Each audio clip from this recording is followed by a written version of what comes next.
Welcome everyone to the Aquarian series. This is put in by the ELT Lodge here in San Diego, and it's a weekly presentation series, and it follows the Aquarian Almanac.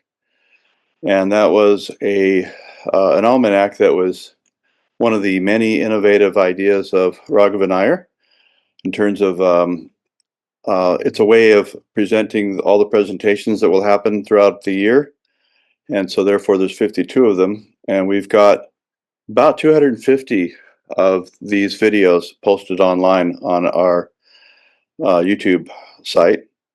So today's presentation is on the pilgrimage of humanity and our ancestral intelligence. The quote for the week in the Aquarian Almanac from the Gupta Vidya volumes is that reciprocity is intrinsic to the human condition. I think that has something to do with the idea that yes, we are all pilgrims, but we're all interdependent as seekers. As a preliminary reading, I'd like to read out for you um, um, a piece of writing from Raghavan Iyer. So there's an article that he wrote, which is probably an adaptation of some Q&A that he might have did in a lodge meeting, and it's called The Pilgrimage of Humanity. And the fourth paragraph seems appropriate to give us an idea, and especially this idea of the pilgrimage of humanity and our ancestral intelligence. So in other words, the idea is that with the idea of karma and reincarnation basically says is that we are not only old souls, but extremely old souls, millions of years old. And that's the idea of the ancestral intelligence. That's the real AI. So, and then this paragraph is so interesting because it talks about in 1980, when this was written, it talks about computers, and which is where all this AI thing went anyway. But it's kind of tapping into all that, into this idea that actually the advent of computers and the internet and all that stuff makes it almost easier to imagine the idea that there's this incredible continuity of consciousness because of the idea that you can put so much data in a very small device. So that's kind of the connection there. Okay, so I'll go ahead and read this paragraph here. It is possible in principle for the immortal soul to draw into the realm of self-conscious awareness any portion of the experience and knowledge that is already summed up in its immemorial pilgrimage. This would have been very difficult to conceive in the 19th century, but is more comprehensible in the age of DNA and the microprocessor. One needs little familiarity with electronics to recognize that millions of items of information can be registered in minute devices, and little awareness of contemporary biology to apprehend that every possible transformation of a human body over a lifetime is potentially present in the embryonic germ cell. Ancient wisdom teaches that by the end of the 7th month of development, much more than can be grasped by modern biology is already inscribed in the fetal vesture as a set of possibilities. Crucial among these is the noetic capacity to make a decisive difference in the extent to which one draws upon and experiences the sum total of possible configurations.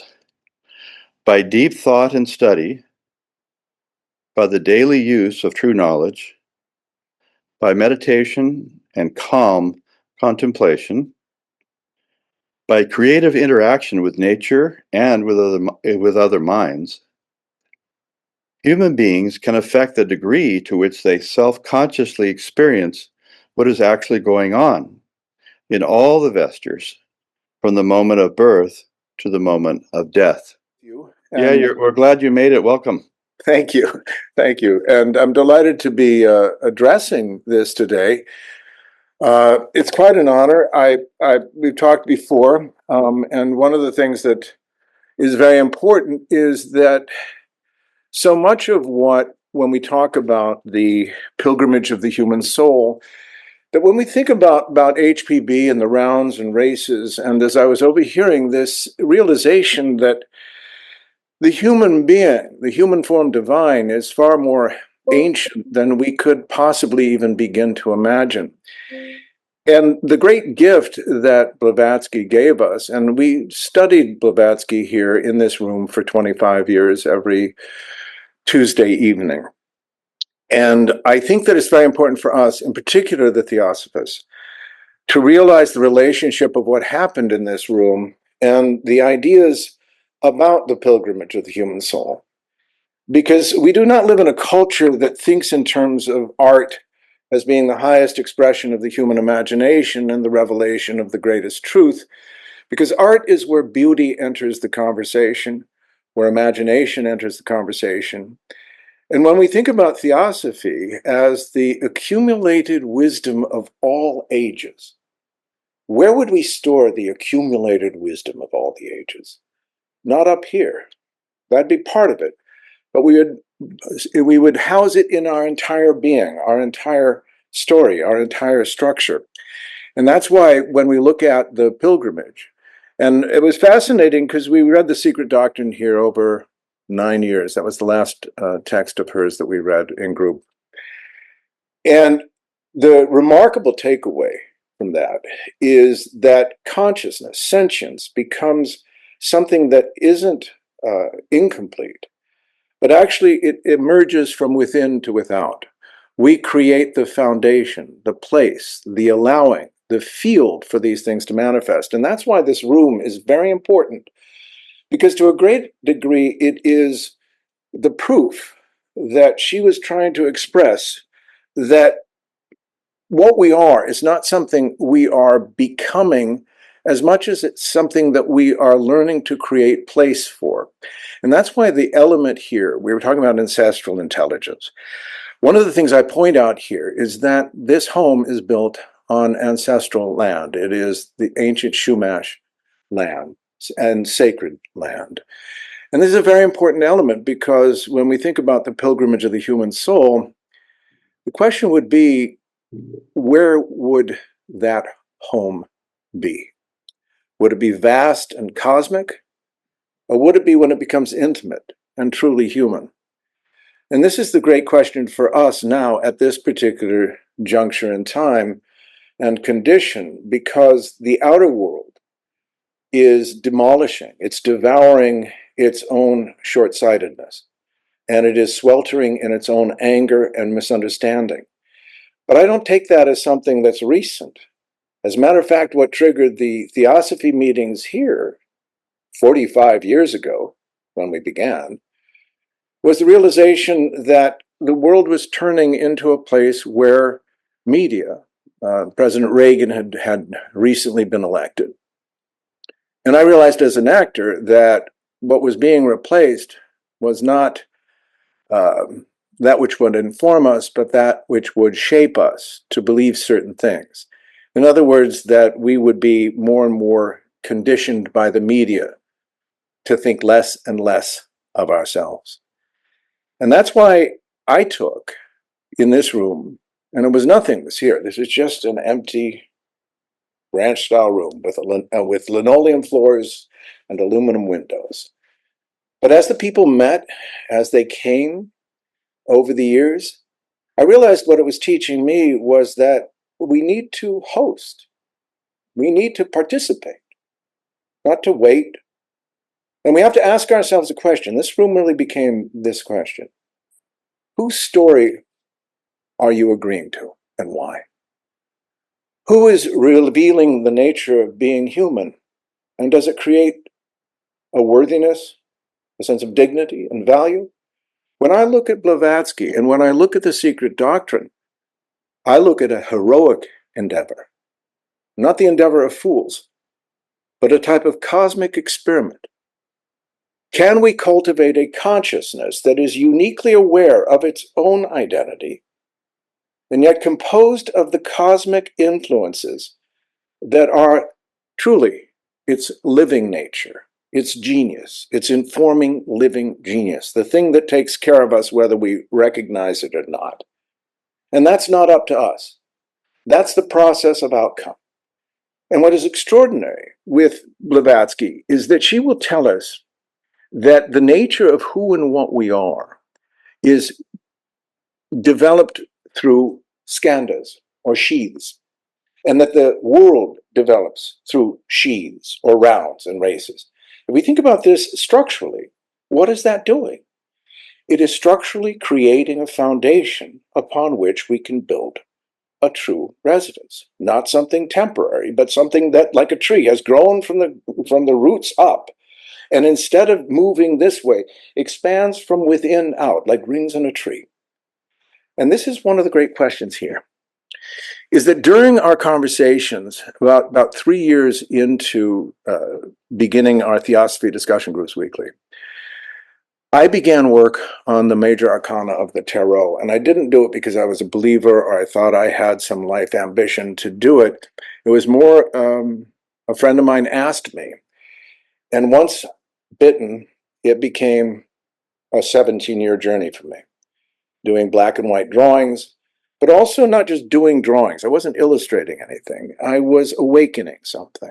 This is what I learned as an actor, that an actor embodies. An actor doesn't describe or illustrate, and therefore my art was not a description nor an illustration. It was an evocation. It was the question of how do we answer the questions posed by the secret doctrine? The question of how this ancient being, this thing called human that we are, how did this happen? What I love here is that the story it tells in situ and in kind, that for 25 years, a group of theosophically inclined souls said it matters to me. I look at the world and I don't think it matters to the world. It seems too busy, distracting itself. But this matters to me. And that's when I started to understand maybe I'm starting a gardening club, gardening the soul, saying, I can't come to you and bring you here. But if you're curious enough, you'll show up. And at this point, I'm beginning to believe that that willingness to show up is the gift back to all of us, each of you listening to this. And when we talk and do Q&A, let's remember, you're not here because you were forced to be. You're here because your curiosity, your sense of the quest for meaning is so intense that you had to discover these things for yourself. That's a maturing psyche. That's not a child psyche waiting for an adult or a grown-up to tell you what to do. That is the frustration with a world that does not present these things saying, you must. They won't, you must. And this is where the humanity and the pilgrimage of humanity, we have to recognize, is custodial. That's one of the great gifts I was given by my theosophical friends, is I realized that Blavatsky in the 20th century were not mixing, except incrementally, as with me and the people that were there. And I thought, why? And I thought, because they are carrying a seed. It is not the right season for this to blossom yet, because the circumstances are not yet available. And the deep symbolism here, which is remarkable to me, is that the story being told by the hieroglyph of the human soul, which is what this announced itself as on 9/11/2001. And if you think of the location, this is a home. This is private. This is where you contend with the self that's 24 hours a day, not a seminar on Sunday or Monday, but actually, how do we live our myths? What's the point of being human, after all? And is there some purpose behind this impossible journey called being human? And that's where art and meaning, and why Blavatsky is so terribly, terribly relevant. Because she took the human imagination and created a coherence of story that allowed us as archaeologists of consciousness to dig deeper into ourselves. And my question here was, this remarkable resource, where does it want to be expressed? I don't see it in the world. The world seems endlessly fascinated with what it sees in the mirror, not what it sees in the depths. I wanted to know what the depths are, and I bet you did too. I think that's why we're talking today.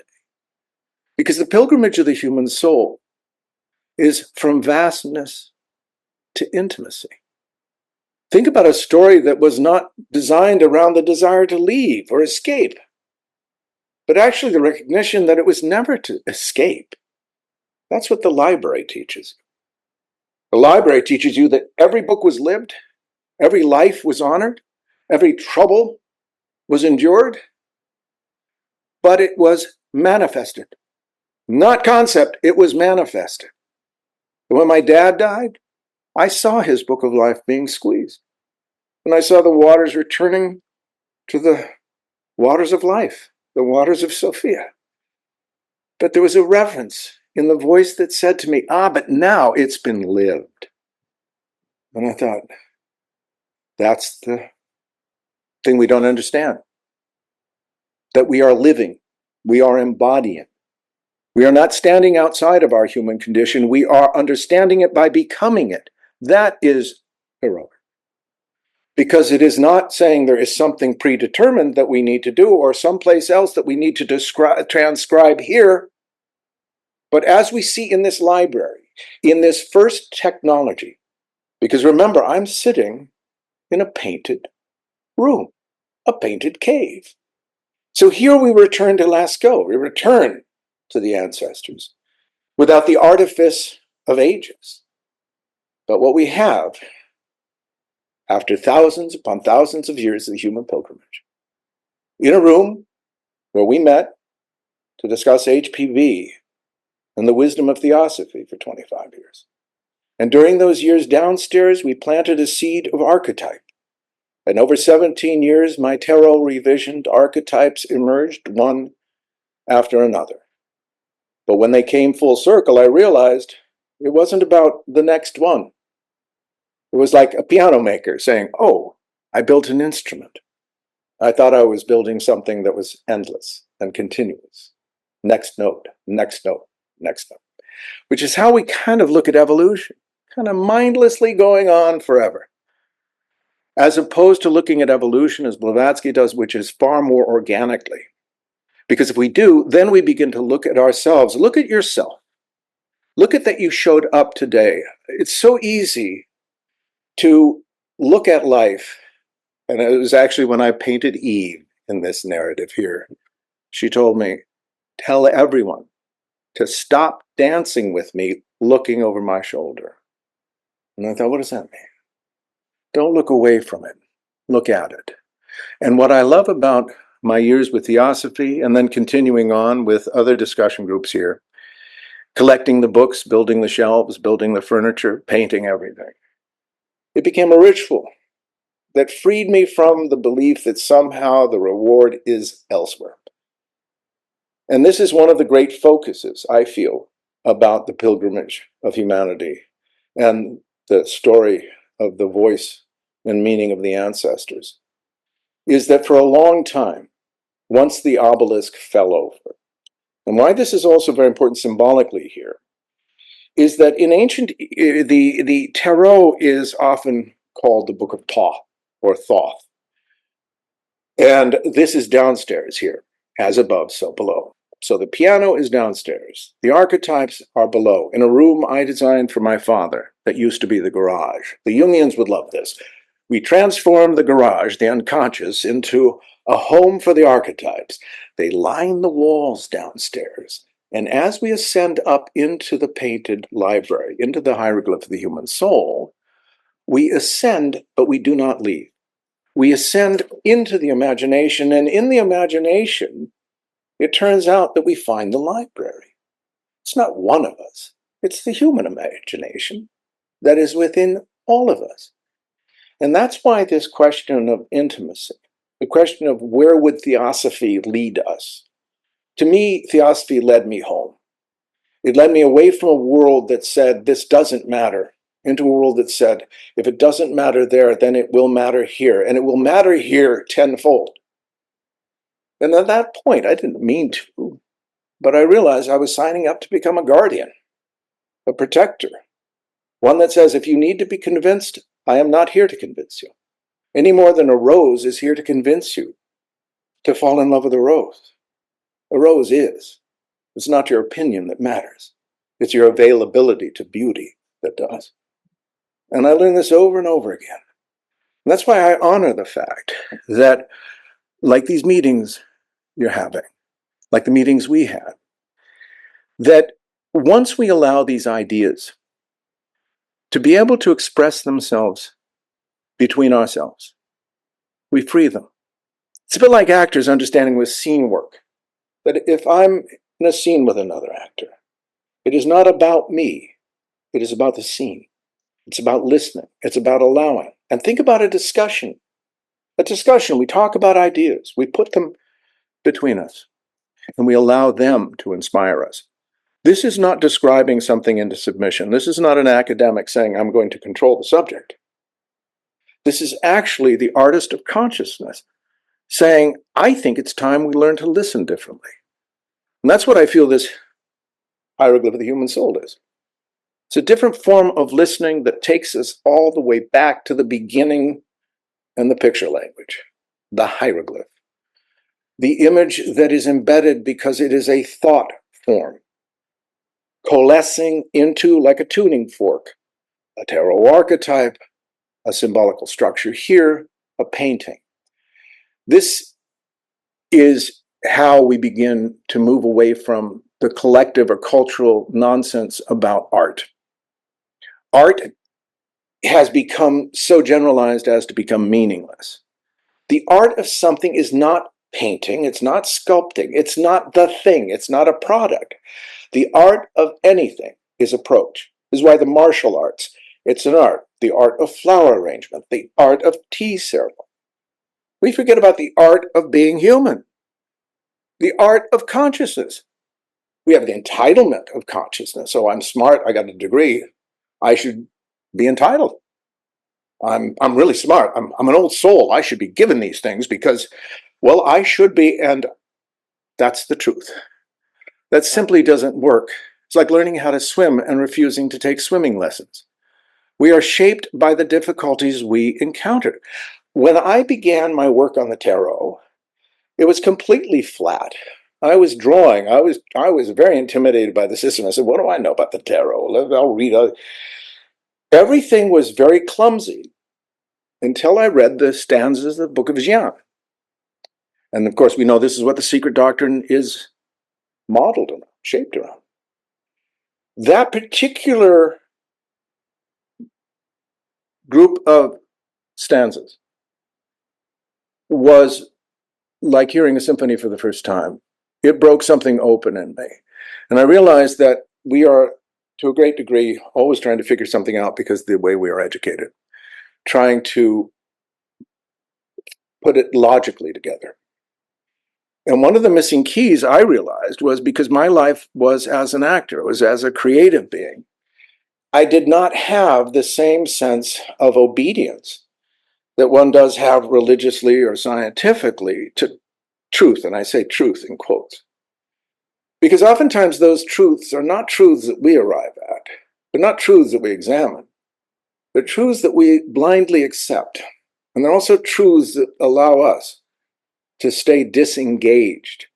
And that's why every Tuesday night, I found it the best medicine for all the people involved. And I find the same thing today with this conversation. Pay attention to the fact that you are paying attention. That is no small thing, especially in such a noisy and chaotic and angry world. For you to say today, I'm interested in the pilgrimage of humanity, and I want to know about the ancestral voice. What is this nature of the ancestors? And here today, we're in a place that for the last 45 years, we have gathered, and we have said it matters to us. And I never had a conceit that anything would happen. I was an actor. I wasn't even thinking of myself as an artist. My father was the artist. I used art as a way of asking questions. And when I could no longer figure something out, I began to draw it. And for me, my questions of the secret doctrine led to the Codex Tor. If you look that up, you'll realize that's quite an interesting 500 pages of books that I both hand-bound and then spent 25 years asking questions with my brush and my pen. And this is how I explored the multidimensional nature of consciousness. I didn't have time to go to Mars. I had time here. I didn't have a tool to escape. I had a tool to enter. I wasn't promised anything. I had a linoleum floor in a ranch-style house. Nothing was here. Not a book, not a shelf, not a stick of furniture, just a linoleum floor. And over these years, it has become, unintentionally, a temple to the human spirit. And in the religion section, where we find the chalice, the grail, well, that holds all the religions, all of them. Because right beneath it is Sophia, the mother, and she says, I love all of my children. You are born into all of these questions as human. As a matter of fact, when we look at the library, we pull out a book. Turns out that in the human form divine, in this mind of ours, was dropped the Encyclopedia of Religion. Meaning, to know what it meant to be human, we would have to evolve and enter and live every question of what does it mean to be human. This is why we begin to understand the nature of the spin of the electron. As Feynman said, the electron follows the path of infinite probability, meaning that it spins following forever. And I thought, how could that not be the human condition? A spinning electron following the path of infinite human probability, because to be human ultimately would have to include all of it, not part of it. Like the whole and holy library, it would be insistent upon the condition of participation. That's why this is my home. That's why we have to see this in a symbolical language, as if it has waited my lifetime to say, look, I couldn't tell you because I show up to inform you by entering, by allowing you to be embraced.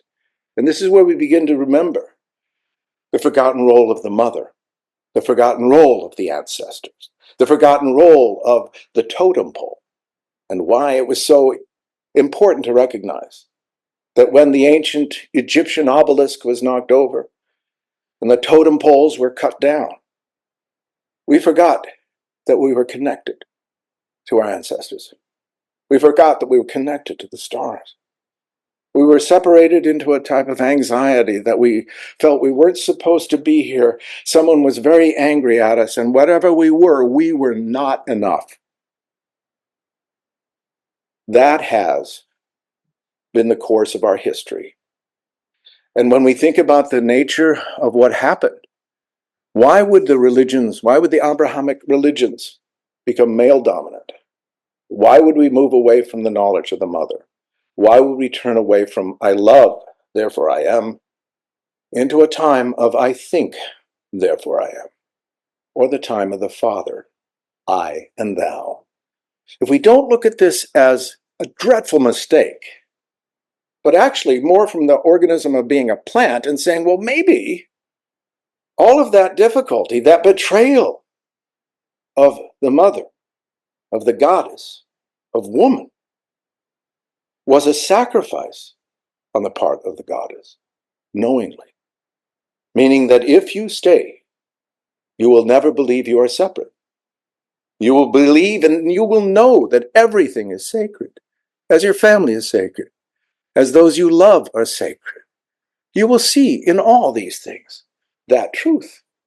And this is when we talk to indigenous people, it is this truth, this innocence. How can you drill a hole in the middle of that sacred mountain? How can you dig into the earth without asking permission?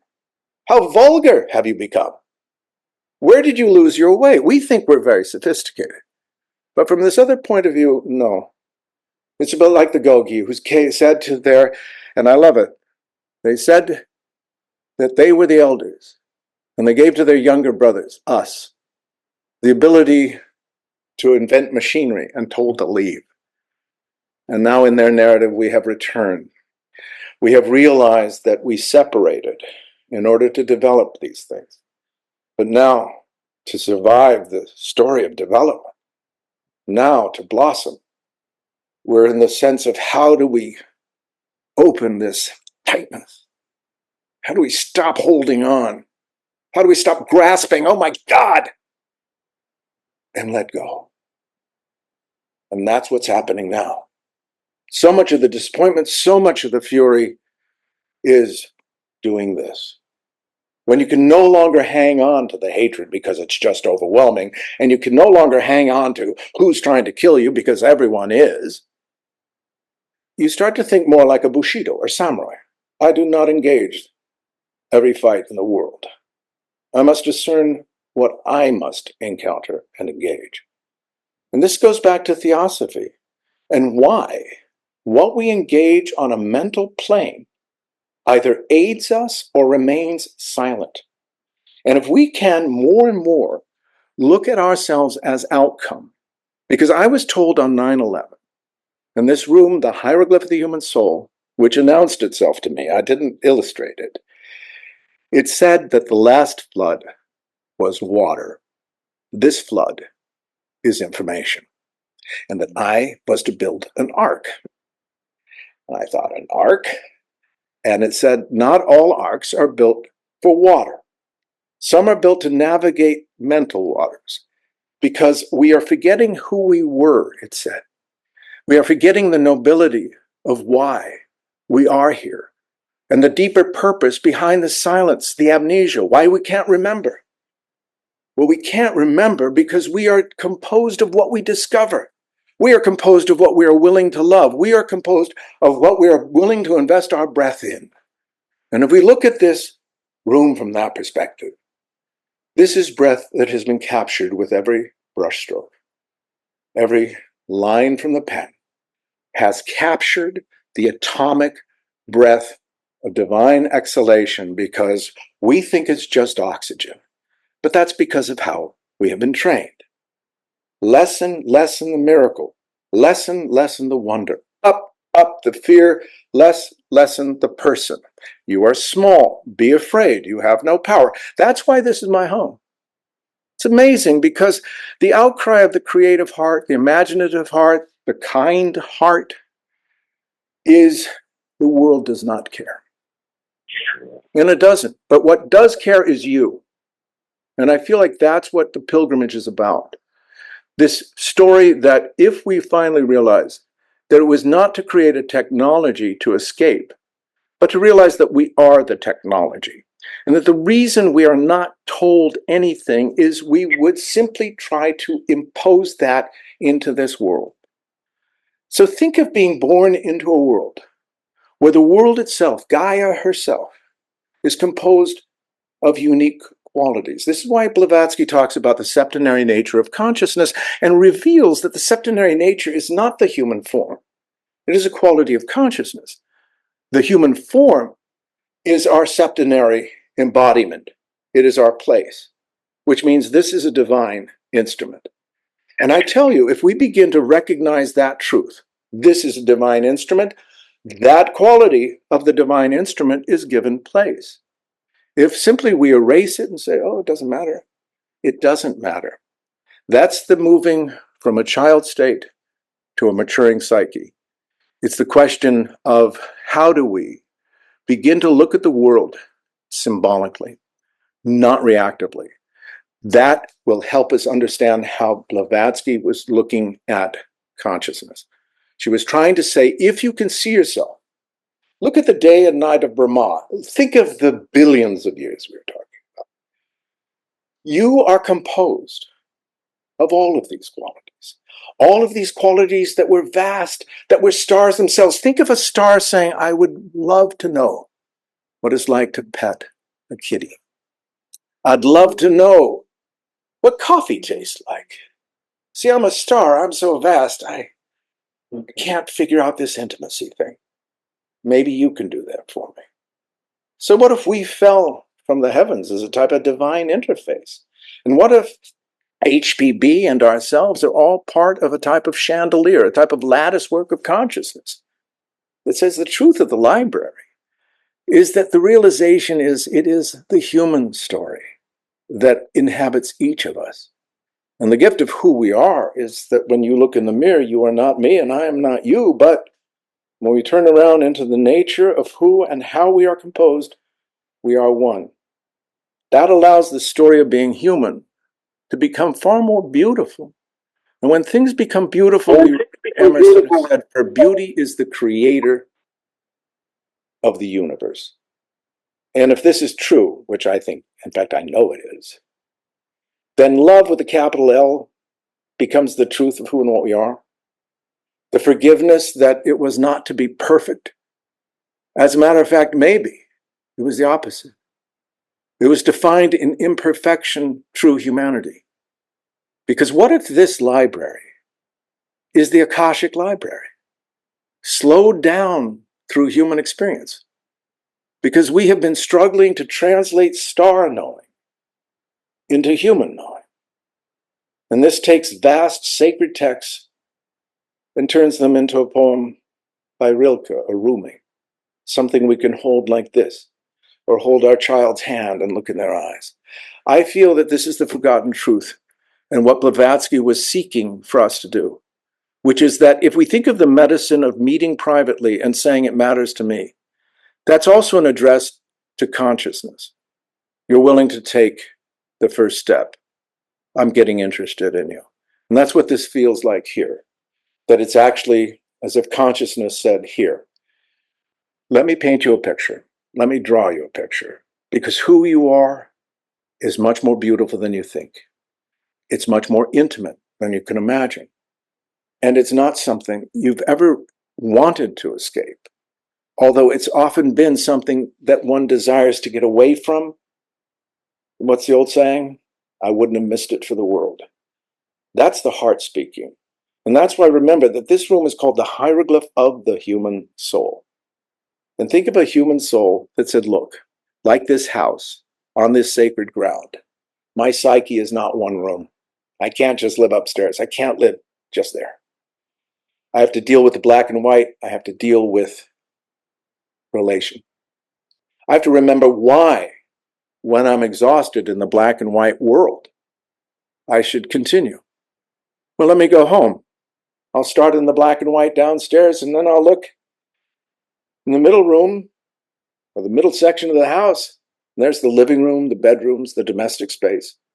And then we rise up the stairs into this room, the imagination.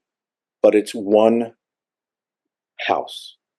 This is a message to our psyche.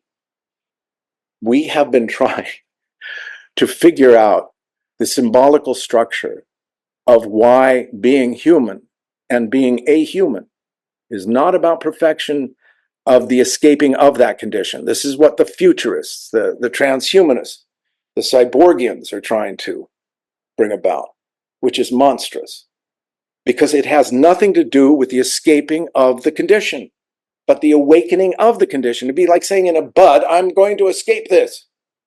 You say, no, you're short-circuiting why you've developed this strength to finally hold your own blossoming.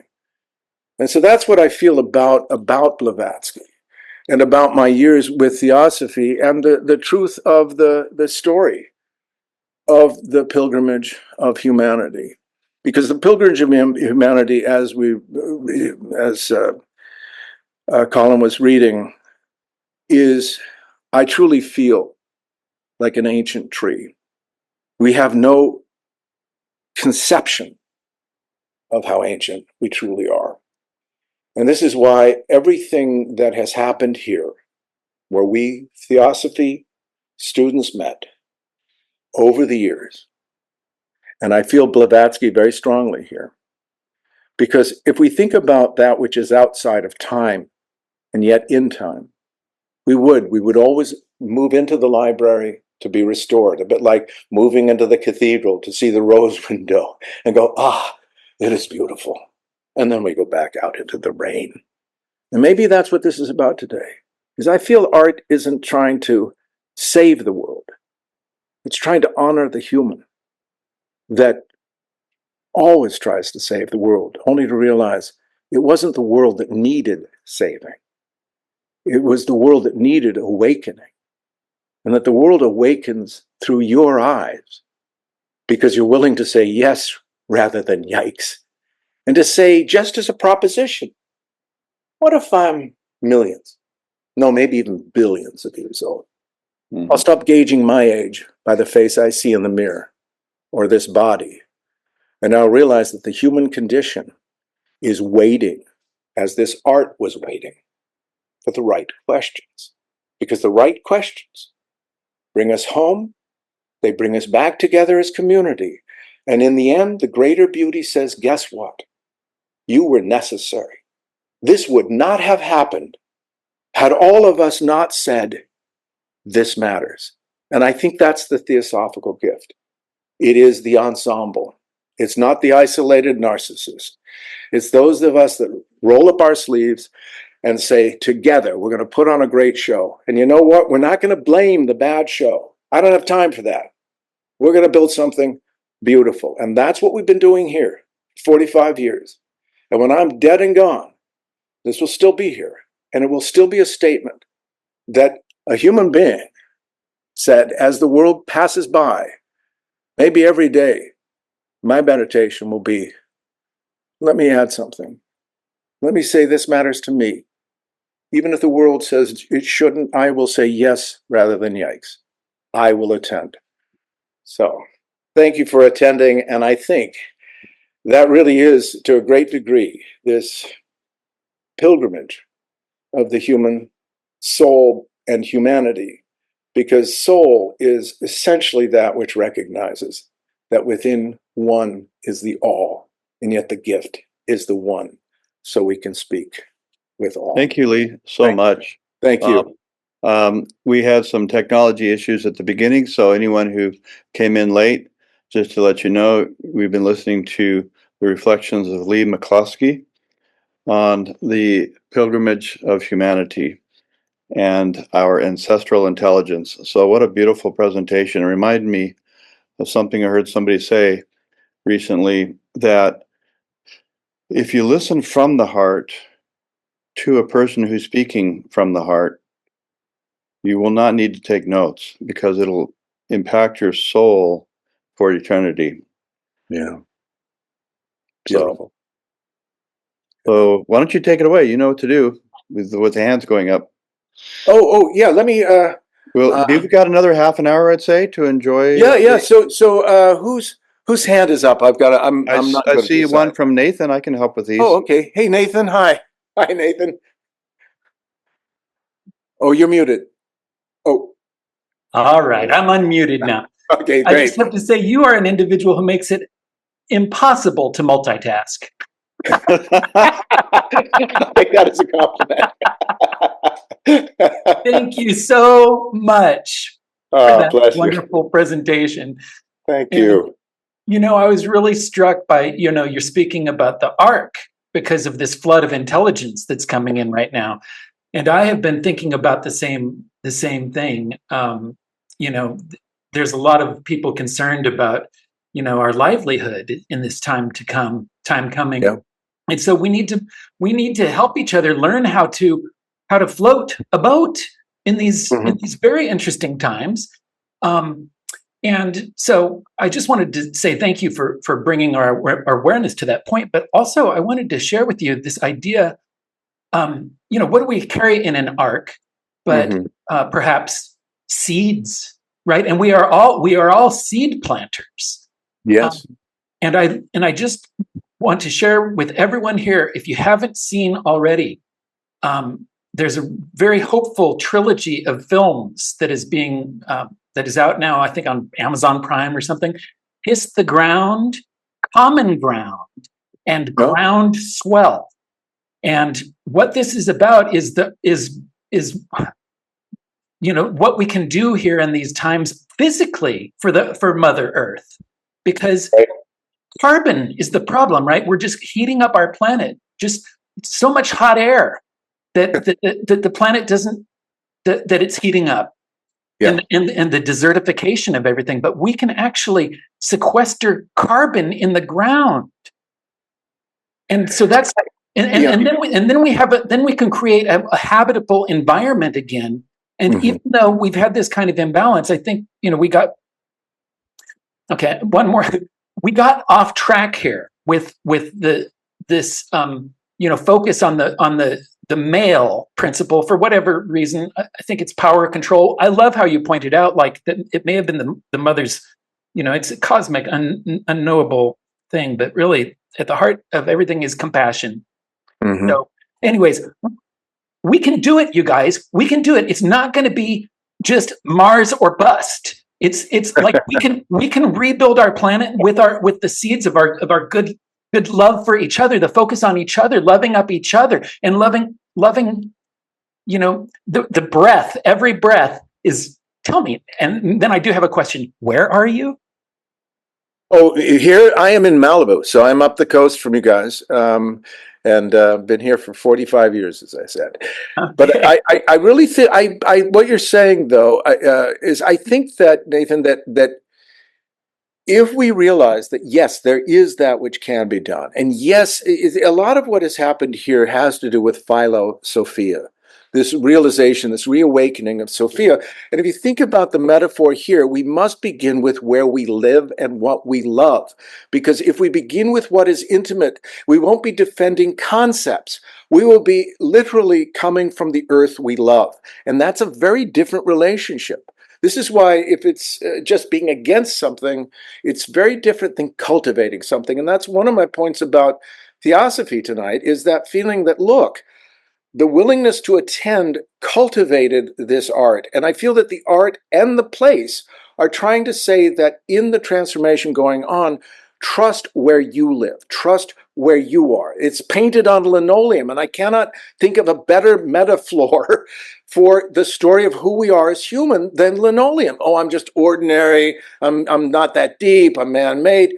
And what I love about the story here on the floor is it literally gets us to say, well, what if that linoleum could actually be transformed into something that holds our imagination rather than dissipates it with anger at how stupid things can be? Do you know, and this is why I think a lot of this is the etiquette of energy.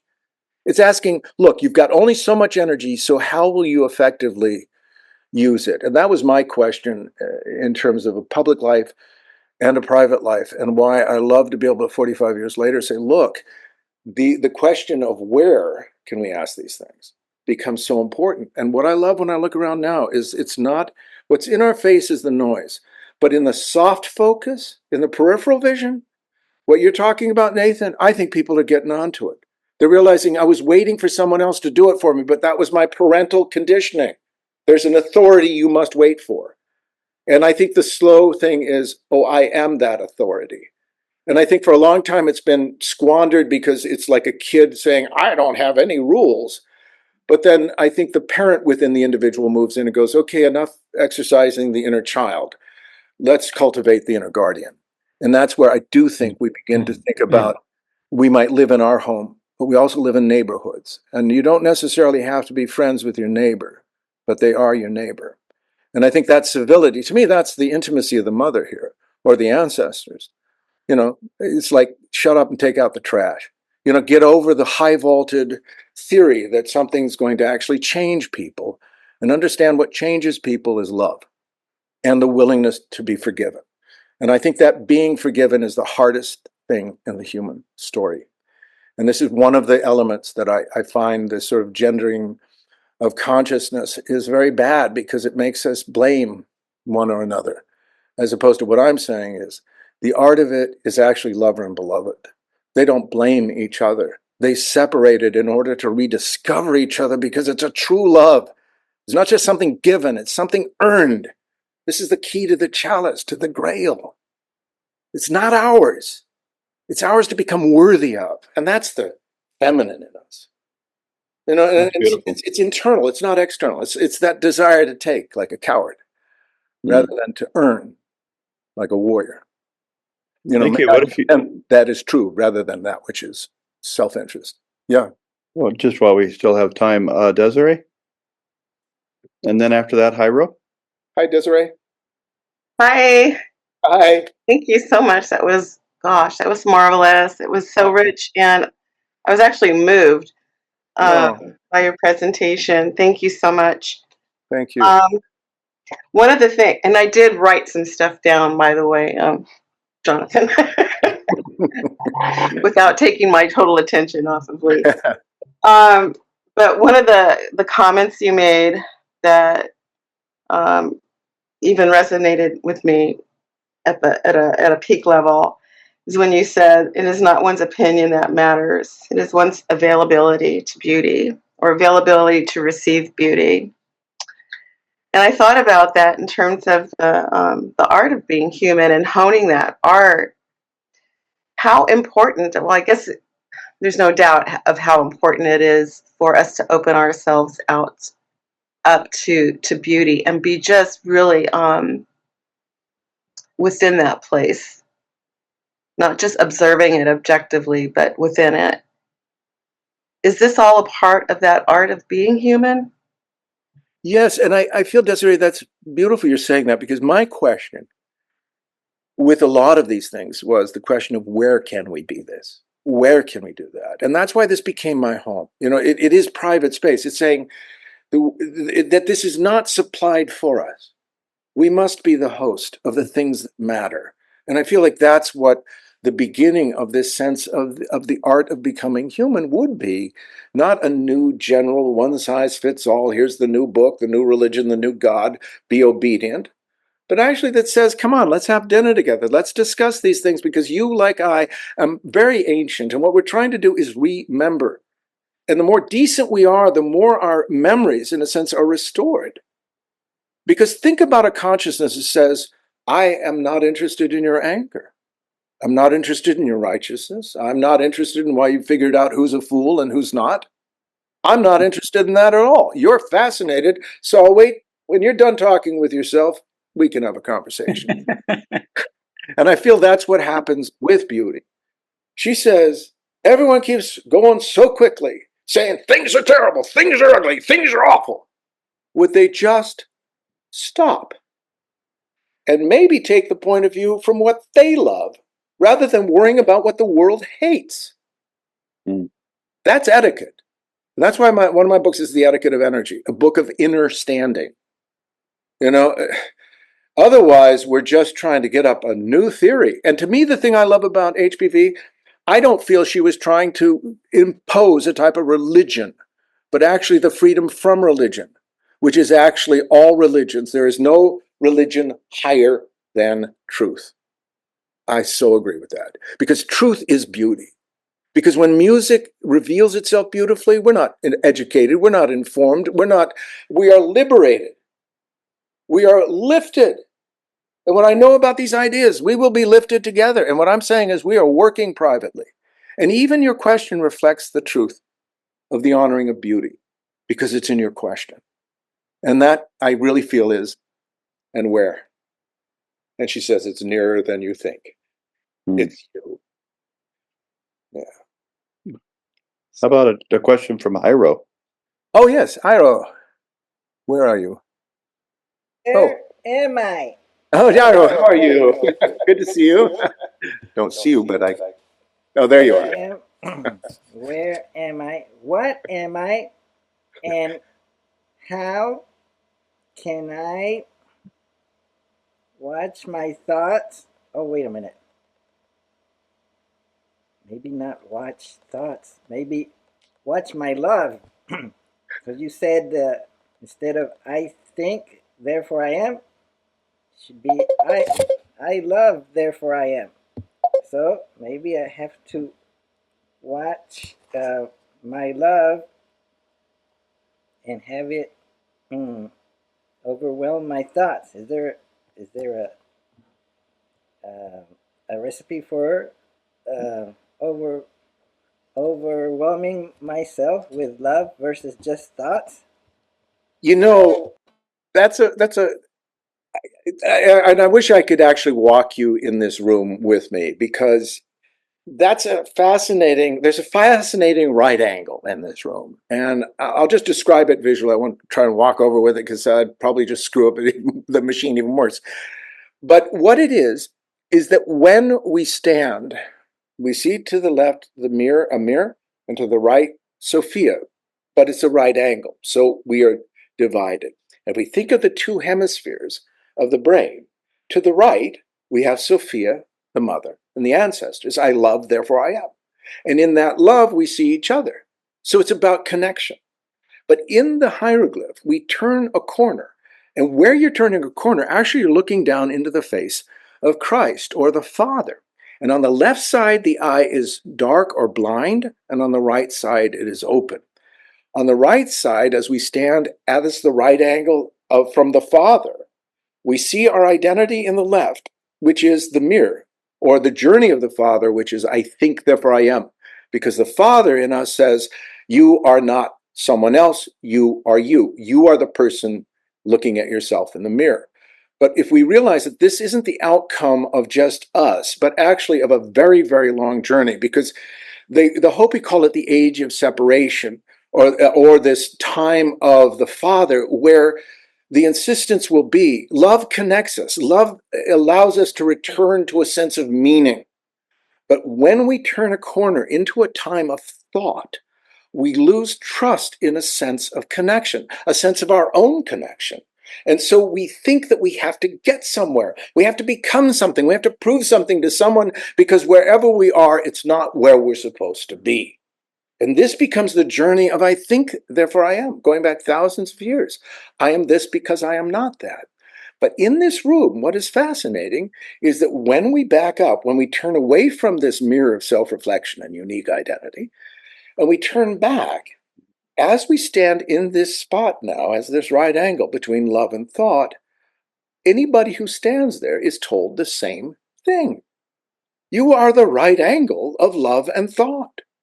You come from the mother. You are woven of matter, mother. She is your atom being. She is literally the energy with which you are woven. And this is why we are prepared when we leave this condition of the mother, literally like being born, into a world of difficulty in order to what? Strengthen ourselves. If we think the world is just adversarial, then we're missing the point. It's like saying October is adversarial. No, it's weather. What it's doing is conditioning us like salmon being hit with a whole lot of water flooding us. I am going to make it up that stream. I'm going to make it up. I'm going to do it. And the more water you throw at me, the more I'm going to struggle. I'm not going to be undone by it. This is the human spirit. That's what amazes me about who we are as human. We are indefatigable when it comes to, I will not be defined by the smallness of the mediocrity of others. I will define myself by what I deem myself capable of becoming. And that's the human spirit. And that's why love and thought, if you think of it and you put a circle around you and you stand in a line dividing both, you say, here's love, here's thought. Together, they create wholeness. Here is female, here is male. Together, they create me. That allows us to be the operating system, and we are. And that's why I think that a lot of this is truly bringing us back full circle. And why I say that and why I'm talking about tools and instruments is because I realized my work on the tarot was 17 years, but I was a tool maker. I realized that what I've created with the hieroglyph of the human soul is a tool. It's literally a vehicle of consciousness. And with 3D glasses, it becomes multidimensional. So it's fixed multidimensionality in a fixed space, which is very much what we find with sacred sites. They're not meant to illustrate something. They are meant to amplify something. And that's why I really think that what we're talking about is very important. Is there another Looks one? like we have time for Meluka. Oh, Maluka, hi. Oh, hello, everybody. Oh, inspiring. It's so wonderful, everything you said. And it reminds me of a lot of things that, yeah, we should be doing as human beings, and appreciation for beauty. And like you are a very wonderful artist who's always reminded us of all the things that sometimes we tend to forget, in our busy life. But the Sophia, the return of the goddess, the rebirth of the female energy, that's what is missing. That's what we're so unbalanced. And it's just so ironic to think that why women are being mistreated so much. Men come from a woman, And it's just ironic that they don't think of that. If it wasn't for the mother, For a woman, you won't be in this place to begin with. The sacredness, that path, you mentioned, the Native American with the matriarchal system, that doesn't exist or exists in a very few regions. And they were the one making the decision. Yes, When they, when they have these tribes and the 5 nations, the one making the decision of who's going to be in power was a woman. And But those, yeah. uh-huh. Yeah, no, they were the weavers. That, yeah, absolutely. I think that's, you see, I feel, Maluka, that what this has taught me, with family, with Carlo, is that the missing key, quite literally, is intimacy. And that if we are not intimate, we do not tell the truth. We cover the truth. And we begin not where we live, but in the fence of the other, in the street. So we're responding not to something that's believed. And I do feel like it's very important, this relationship of that the return of the feminine, of the goddess, of the mother, why it's important that this becomes such an important structural message is that it is about devotion and dedication to where one lives and loves. And the mother would say this is uniquely in each home. Don't build an altar to a God that others must believe in. Build an altar to a home that roots you into an earth that you love and people you look at and say, this is enough. Mm-hmm. Mm-hmm. You see, and that's, I feel, why this is first technology. It's saying, think of the mother. I can't tell you this story until I bring you into the right context. I need it to be linoleum, not gold. I need it to be human scale, not senatorial. Do you know, in other words, I need all of the symbols to cohere with the truth that the mother forgives because she holds the library. And she says that I give no one the right to brutalize any of my children for any reason. This becomes the knowledge of our atoms. She says, I am mater, mater, mother. I'm the knowledge of your atoms. There are no evil atoms. If you don't like your stories, begin telling better stories about who and what you think you are. And I would say the proof here, and I say this is proof now, I'm not conceptual anymore. This is proof that that's true. That if you want to cultivate, you must create place. You can't insist your neighbor become a gardener if yours is to become a gardener. And I think Blavatsky would very much agree with us. That this sense of we cannot blame the world for the cruelty and misunderstanding of ignorance. And we cannot blame others, and we cannot genderize our blame. This is why when I wrote, actually it poured out of me, Adam Reborn and Eve Restored, a romance in 2 parts. It was about how guilt and blame were being born in the body of men and women. And that it becomes about this realization that the cathedral of human knowledge is known, that Eve is restored and her Adam reborn. This is how it ends. This story that man, as we are psychically, need to venture home. Because it's also the truth of husband and wife. Your wife is not interested in your vast cosmologies getting you out of doing your chores. And I feel that that's consciousness. Think of consciousness going, shut up, you're not that smart. In other words, don't get out of something because of the way you think. Allow it to engage you more deeply into where you live and what you love, because that will grow a garden. You won't tell others they should grow a garden, be angry at the ones that don't. You'll say, I took time to grow a garden. And that's why I don't think I'm angry at the world. I'm disappointed. And I'm sad at the cruelty. But I don't think blaming is a way to actually understand why. Because in a way, you'd say the greatest compassion is not the rejection of the cruelty. It's the assimilation and the realization that this too is human. As much as I don't want to allow this to define me, I guess if it's part of me, I can't reject it. I have to say that part of the library exists. It's not the part I like, but I can't do anything about it. And I feel like that lessens its voice, and we can actually begin to hear the music again. Because I'm convinced these kind of conversations are the music. And the rest is the noise. It's distraction. Because, what we lost. But I really feel here that what Lilith taught me, because Lilith appears on the inside of a painting here.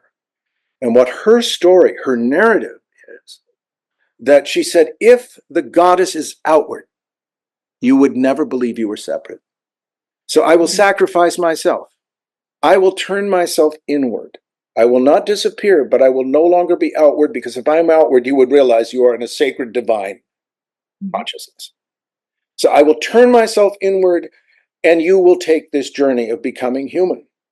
And when the time is right, you will have journeyed through a difficult world. Think of the lament of Hermes, how this is prophetic at this point. That we would journey through a time of darkness where politicians would be hunted. This is in the text from, 2,000 years ago. Read the Lament of Hermes. This is how the magic that the Egyptians knew it was true would be relegated as false and then finally completely disregarded as never having been. So there was a knowing that we were going to lose this divine responsibility. And almost by being thrust into irresponsibility, in a sense, the motivation of take, we developed the ego. Now the ego, I really feel this is all about what happens after the hero's journey. How do we find our way home? How do we forgive the very difficulty and in a way, monstrosities of the world? And I feel like that's where art comes in. Because our arts really say, look, I'd love to get rid of your anguish, but let's sing some blues together. We'll feel better. You know, we won't make a big thing out. We won't change that. And I feel like that's when we start to get consciousness. What if consciousness wants that level of intimacy, that level of truth? That really the human being is far more remarkable and important and vulnerable and full of wonder than we can imagine. But it's up to us to say this is possible. This is the quantum element. If it is allowed, it can be. When people work with my tarot, I say, look, archetype, all of this is desiring to help, but you must be the one to participate. You must create the bridge. It's like learning a dance. It will not teach itself. And I feel like that's where we're at. It's almost like fielding these things, because I so agree with you. But the beautiful element here with the feminine returning upstairs, it's interesting. Downstairs is the archetype. You say the structure of the father, the instrument, the piano. The upstairs turns into a multidimensional expression of beauty, but also of embrace. And that would be the cosmos saying, I needed to give you a hug. You don't understand. We could remain cosmos, vast and all-knowing. But why did we forget? Why did we become this vulnerable? Because it was not a mistake.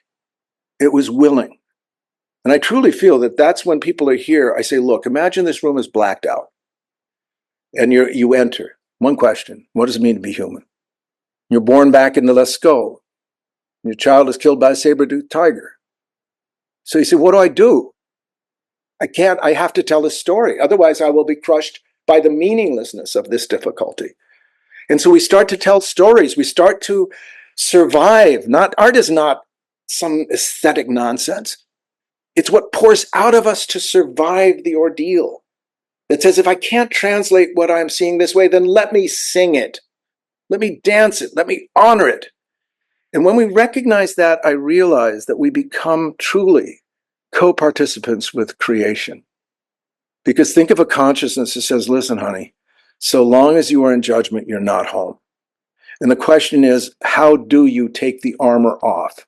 Because you can put it back on, at least where you live. How do you become vulnerable? How do you give yourself permission?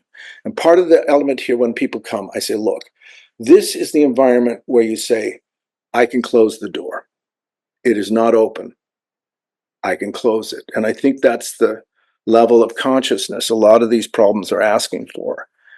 Because I truly feel this, and it was a vision of mine, but the Great Mother just being in absolute anguish, saying, I love my children, and they are in such pain, and I don't know what to do.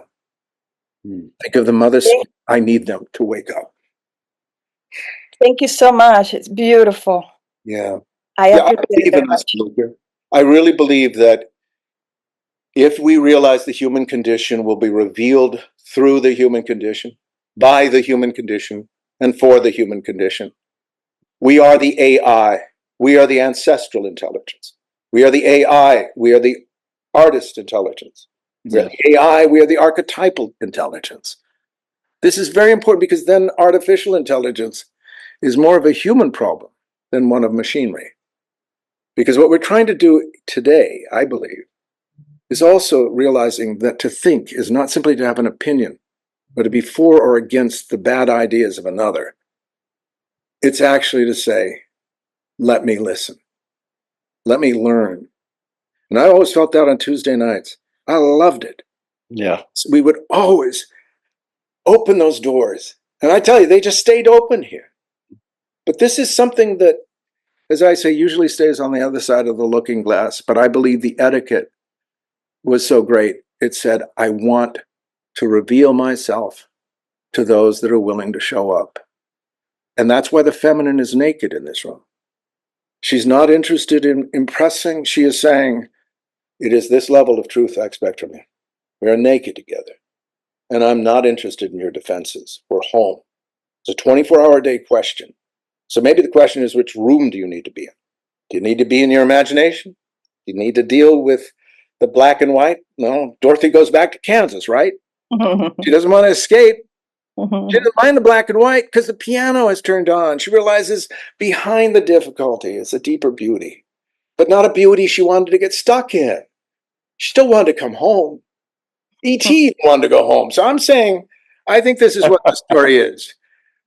Cosmos So is seeking its way home, and that's the pilgrimage of the humanity. we had somebody with their hand raised, but then they Okay. didn't raise it anymore. David, do you want to jump in there? Let's say we have time for one last. Yeah, just quickly, you just reminded me so much of the great archetypal classic Homer's Odyssey. You know, his 10-year struggle after the Trojan War to get home to his wife and family. Yeah. Yeah. And So that's our thanks. story. Yeah, no, I think that the more we can embrace the stories not as others, but as our deeper humanity, like a tree, those are rings in ourself. Yeah. They begin to be resonant. And I really feel like that's the thing, is they don't want to intrude.